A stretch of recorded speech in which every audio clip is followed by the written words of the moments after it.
అందరికీ నమస్కారం అండి. వృషభరాశి వారికి స్వాగతం. మరి ఈ వీడియోలో మే 20వ తేదీన వీరికి జరిగే శుభాశుభాల గురించి తెలుసుకున్నామండి. మరి కృతిక నక్షత్రము 2, 3, 4 పాదములు, రోహిణి నక్షత్రము 1, 2, 3, 4 పాదములు, మృగశిర నక్షత్రము 1, 2 పాదములకు చెందిన వారు వృషభ రాశిలోకి వస్తారు. వృషభ రాశి అనేది రాశి చక్రములో 2వ రాశిగా పరిగణించడం అనేది జరుగుతుంది. ప్రధానంగా చూసుకున్నట్లయితే వృషభ రాశి వారి యొక్క మనస్తత్వం అనేది చాలా గొప్పది. వీరు ఎప్పుడూ కూడా నిరసన బలం లేకుండా ఎప్పుడూ నలుగురికి సాయపడాలనుకునేటువంటి మనస్తత్వం మీది.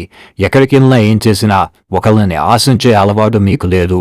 మీ జాతకంలో ఫస్ట్ నుంచి కొన్ని గోచారాల వల్ల కొన్ని సమస్యలనేవి జరుగుతూ ఉన్నా ఎప్పుడూ కూడా అలుపు ఎరగనటువంటి విక్రమార్కుడిలాగా మీరు ప్రయత్నం అనేది చేస్తూనే ఉన్నారు.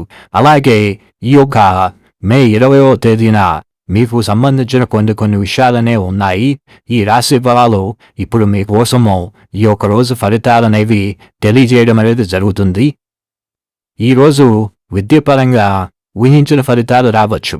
ముఖ్యంగా కళారంగాల్లో ఉన్నవారికి ఇది ఉత్తమమైనటువంటి రోజు.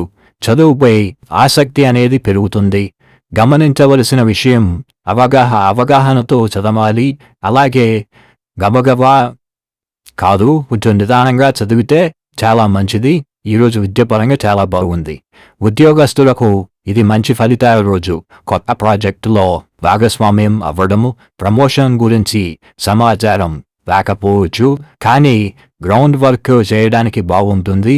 అధికారులతో మాత్రం మిశ్రమమైనటువంటి ఫలితాలు అనేవైతే ఉన్నాయి. ఇక వ్యాపారంలో చూసుకుంటే వాణిజ్య రంగంలో ఉన్నవారికి లాభ నష్ట సముపాడిలో ఉండవచ్చు. ఈరోజు కొత్త ఒప్పందాలు చేసేటప్పుడు సంతకానికి ముందు 2-3 సార్లు చదవాలి. పాత క్లయింట్లతో సంబంధం బలోపేతం చేసుకుంటే మంచి మార్గం ఓపెన్ అవుతుంది. కుటుంబ పరంగా ఇంట్లో చిన్న అన్యోన్యత, చిన్నపాటి అన్యోన్యత, పెద్దవారితో తేడాలు రావచ్చు. మీరు ఓర్పుతో మాట్లాడితే పరిష్కారం వస్తుంది. పిల్లల విషయాల్లో శ్రద్ధ పాటించాలి. అలాగే ఈరోజు నీరసం, మానసిక ఒత్తిడి ఎక్కువగా ఉంటాయి. అందువల్ల మీరు చాలా జాగ్రత్తగా ఉంటూ చాలా కేర్ఫుల్గా ఆలోచిస్తూ ఎక్కడికి వెళ్ళినా కూడా ఈ రోజున చాలా నీట్గా ఉండాలి. అలాగనే ఈ రోజైతే మాత్రం మీకు మిశ్రమ ఫలితాలు ఉన్నప్పటికీ కూడా చాలా వరకు మంచి ఫలితాలు అనేటువంటివి అయితే ఉన్నాయండి. కాబట్టి మా వీడియో మీకు నచ్చినట్లయితే తప్పకుండా మా ఛానల్ సబ్స్క్రైబ్ చేసుకోండి, లైక్ చేయండి, షేర్ చేయండి. స్వస్తి.